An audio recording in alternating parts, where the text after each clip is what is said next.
Each box has $100,000 in $100 bills. It weighs 44 pounds. Now over here we have $2 million. 40 Tupperware boxes. Each box has $50,000 in $50 bills. It weighs 88 pounds. I feel like I'm in school. Tell me about it. We gotta start thinking like professionals. We're in business together. Steve McQueen's Widows is not your average heist thriller. It's sharp, stylish, and powered by a killer ensemble cast. Viola Davis, Michelle Rodriguez, Elizabeth Debicki, and Cynthia Erivo. They all play women forced to finish what their criminal husbands started. High stakes, big emotions, and a ticking clock. But behind all that tension lies something even cooler, a story that's been waiting decades for its cinematic comeback. Because before it was a 2018 big screen powerhouse, Widows was a hit British miniseries from the 1980s. And the woman behind that original story is Linda LaPlante. When Steve McQueen decided he wanted to bring it back, updated, reimagined, and set in America, he went straight to the source.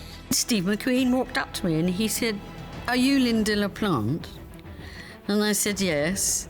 And he said, "My name is Steve McQueen, and I'm a fan of your show Widows since I was a teenager, and I want to make it into a movie." And it was just like, it's hard to sort of just say what it felt like, because it was like,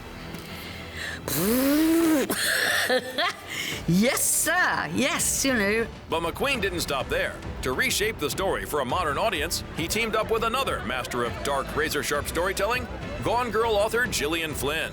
I got a phone call from Steve McQueen, which is very cool, a very cool phone call to get, and he just said, I'm going to direct this story that's based on Linda LaPlante's Widows, and he explained that that was this miniseries that everyone in England was glued to in the 80s, including Steve, that he loved this series, and he wanted to do a remake of it and set it in America and update it and make it very resonant, very current, and was I interested?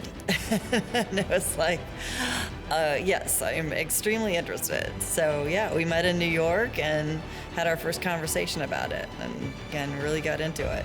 What makes this version click is the suspense and the layers underneath.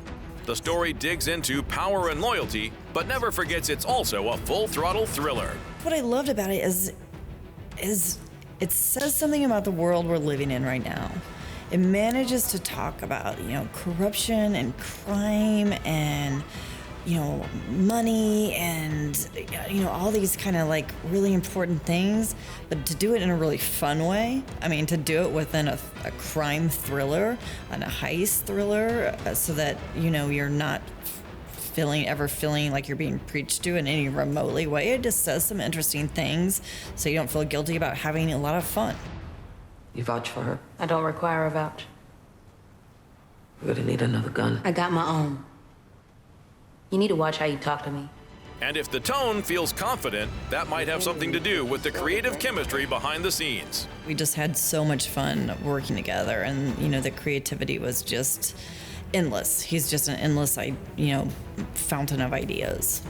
To have somebody like Steve remember a show that was so long ago and was in his mind for so many years is yet more of a compliment. And so for me, it's very, very exciting. So, when passion meets pedigree and you hand the keys to a visionary director, you get something that's more than just a gorgeous remake. You get a reinvention. Widows is smart, tense, and seriously cool. Consider this your cue to assemble a crew and pull off the perfect movie night.